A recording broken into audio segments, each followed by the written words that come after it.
ছেলেরা আছে বুঝছেন, যে কিছু ছেলেরা আছে জাস্ট বলবে সারাদিন আমার বিয়ে করতে মন চায়, ঠিক আছে, আমার বিয়ে করতে মন চায়, আমার তো বিয়ের বয়স হয়ে গেছে, 21 বছর হয়ে গেছে, আমার 18 বছর চলে। তো আমরা কেন বিয়ে করতে পারবো না? আমরা ভাই বিয়ে করতে চাই। বিয়ে করার আগে কথাটা আজকে শুনে যাবেন, তারপরে বিয়ে করতে আসবেন, ঠিক আছে।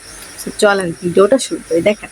আপনি একটা ছেলে, আপনার মনে করেন যে বিয়ের বয়স হয়েছে 21 বছর, আপনার চলে। আমাদের বাংলাদেশের নিয়ম অনুযায়ী একটা মেয়ের বিয়ের বয়স হইতে হয় 18 বছর, অ্যান্ড একটা ছেলের বিয়ের বয়স হইতে হয় 21 বছর। এখন যদি আপনি পালাই মালাই বিয়ে করেন, এটা তো আর আমার দেখার বিষয় না, বাট এটা হচ্ছে বাংলাদেশের নিয়ম যে মেয়েদের ক্ষেত্রে 18 বছর হইলে অ্যান্ড ছেলেদের হচ্ছে আপনার 21 বছর হইলে বিয়ে করতে পারে, ঠিক আছে। এখন কথা হইলো যে 21 বছর আপনার মনে করেন যে হয়ে গেছে, এখন আপনি চিন্তা করতেছেন আমি তো একটা বিয়ে করতে চাই, আমার বিয়ে করার অনেক শখ, অথবা হচ্ছে বিয়ে আমি একটা করবো, এখন কিভাবে করবো, বাপ মা তো রাজি হচ্ছে না। একটা কথা বলি, সেটা হচ্ছে আপনি বিয়ে করবেন, আপনি কখনো এইটা চিন্তা করছেন যে আপনি আপনার বউকে কি খাওয়াবেন? অথবা আপনি কোনো রিলেশনে আছেন, ঠিক আছে, এখন রিলেশন থেকে আপনাকে প্রচুর চাপ দিতেছে আমাকে বিয়ে করো, নয়তো আমার অন্য জায়গায় বিয়ে হয়ে যাবে। এখন আপনি চিন্তা করতেছেন আমি ওকে বিয়ে করবো বাট খাওয়াবো, ঠিক আছে। এখন কথা হইলো যে আপনি যে বিয়া বিয়া করে মানে নাচতেছেন, আপনি আসলে খাওয়াবেন কি আপনার বউকে? আপনি কি কখনো এটা চিন্তা করছেন? জাস্ট এটাই চিন্তা করতেছেন যে আমি বিয়ে করব বিয়ে করবো, বাট কখনো এটা চিন্তা করতেছেন না যে আমি বউকে খাওয়াবো কি। এটা সবার আগে চিন্তা করা উচিত না? কারণ আপনি যদি আপনার বউকেই খাওয়াইতে না পারেন, তাহলে আপনার বিয়ে করে লাভ কি? একটা কথা শুনুন, বর্তমান টাইমের মেয়েরা খুবই টাকার পাগল, ঠিক আছে, খুবই টাকার পাগল। তারা যদি টাকা না পায়, অথবা হচ্ছে তাকে যদি আপনি সুন্দরভাবে রাখতে না পারেন, সে আপনার সাথে থাকবে না ভাই। তো এই জন্য বলছি যে মেয়েরা হচ্ছে আপনার টাকার পাগল বর্তমান সময়। আবার সব মেয়েকে বলতেছি না যে সব মেয়ে আবার আইসা আমাকে বলবো আপনাকে বলছে আমি টাকার পাগল, না ভাই, তোমাদের সবাইকে বলতেছি না। শোনো, হাতের 5টা আঙ্গুল সমান না। তো সেম ভাবে কিছু মেয়ে কিছু ছেলে সমান হয় না কখনো, বুঝছো।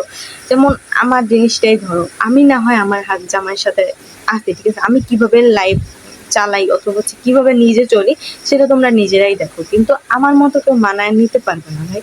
আমি যেই জায়গা থেকে মানায় নেওয়া শুরু করছি তোমাদের সাথে কখনো শেয়ার করবো যে আমি কিভাবে কিভাবে মানায় নিছি, ঠিক আছে। সেদিন বুঝতে পারবো যে আসলে সব মেয়ে এক হয় না, সব মেয়ে ছেড়েও যায় না। আর মনে করেন যে সব মেয়ে আবার টাকার পাগলও হয় না, আবার কিছু মেয়ে আছে যেগুলো টাকার পাগল, ঠিক আছে। এখন বর্তমান সময় হলো আপনার পকেটে যদি টাকা না থাকে, আপনি বিয়ে করতে যান না যদি, এটা হবে আপনার জন্য বোকামি। কারণ আপনি তো আর জানতেছেন না ভাই যে আপনার কপালে কে জুটবে, ঠিক আছে। আপনার কপালে টাকা পাগল মেয়েও জুটতে পারে, আপনার কপালে ভালোবাসার পাগল মেয়েও জুটতে পারে, সেটা তো আর আপনি জানেন না যে আপনার কপালে কোন ধরনের মেয়ে জুটবে। তো যাই হোক, যদি আপনার কপালে টাকা পাগল মেয়ে জুটছে, ঠিক আছে, তাইলে আপনার জীবন ধ্বংস। আপনার কাছে যখন যেটা চাইবে আপনার তখন সেটা দিতে হবে। এখন মনে করেন যে আপনি একটা বিয়ে করছেন, এখন মনে করেন যে আপনি একটা বিয়ে করছেন, ঠিক আছে, এখন বিয়ে করে সেই যদি হয় টাকার পাগল মেয়ে, তখন যদি আপনি একটা জিনিস আপনার কাছে চাইলেও দিতে না পারেন, তাইলে আপনার সংসারটা থাকবে? তখন বউকে কি খাওয়াবেন? তো বিয়ে করবেন, ঠিক আছে, বিয়ে করাটা খারাপ না, ছোট বয়সে বিয়ে করা আরো ভালো, তবে সবসময় চিন্তা করবেন যে নিজের পকেটে টাকা রাখার জন্য, ঠিক আছে। নিজে কাজ করতে থাকেন ভাই, ঝালমুড়ি বেচেন না, সমস্যা কি? চা বিক্রি করেন, সমস্যা কি? সমস্যা নাই তো।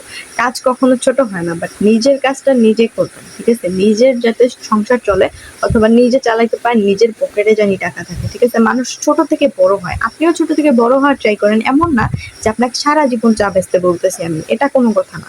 বাট ছোট থেকে মানুষ বড় হয়, আপনার উচিত ছোট থেকে বড় হওয়া, তাই না? তো এইটা করেন, দেখবেন যে আপনার লাইফও অনেক বেশি ভালো হবে।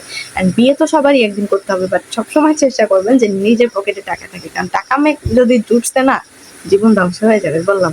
তো যাই হোক, সবাই তো আর আমি না, তাই না, যে ছেলেটা শূন্য পকেটে পাশে থাকবে। বাট আমার বিয়ের 3 বছর হয়ে গেছে, এখন আমার জামাই অত আহামরি কিছু করে না যে আমাকে অনেক কিছু দেয়, ঠিক আছে। বাট তাও আমি তো আছি।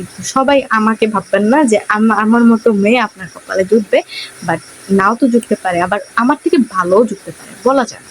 তো যাই হোক, সবাই ভালো থাকেন, সুস্থ থাকেন, আবার আপনাদের সাথে অন্য কোনো ভিডিওতে দেখা হবে। আল্লাহ হাফেজ সবাইকে, আসসালামু আলাইকুম।